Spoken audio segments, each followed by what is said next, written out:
స్టాలిన్ మాత్రం తన పట్టు వీడట్లేదు. ఉదయనిధి స్టాలిన్ తన పట్టు వీడటం లేదు. మేము హిందూ వ్యతిరేకులం, హిందూ ద్వేషులం, హిందువుల్లో ఉన్నటువంటి కులాలు సచ్చినట్టు మా వెనకాల పడొస్తారు, నాస్తికులు హేతువాదుల పేరుతో ఉండేటటువంటి హిందువులలోని వర్గం కూడా నా వెంట వస్తుంది, వాళ్లే నా రాష్ట్రంలో ఎక్కువ ఉన్నారు, ముస్లింలు క్రైస్తవులు మిమ్మల్ని వేధిస్తే కనుక, అంటే హిందువులని వేధిస్తే కనుక ముస్లింలు క్రైస్తవులు సాలిడ్గా నాకు ఓటేస్తారని గట్టిగా బలంగా నమ్ముతున్నట్టున్నారు.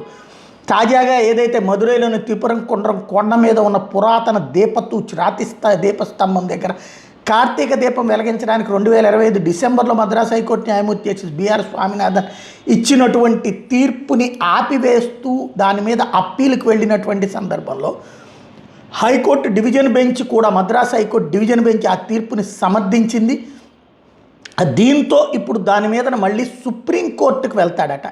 సుప్రీంకోర్టుకు వెళ్ళంటే తను ఆ కార్యక్రమం ఇప్పటికీ ఆల్రెడీ దీపావళి అయిపోయింది, ఆ తర్వాత కార్తీక మాసం అయిపోయింది, కానీ అప్పుడు వెలిగించాల్సింది అప్పుడు ఆపి ఇప్పటికీ కూడా దాన్ని అంగీకరించినటువంటి పరిస్థితి.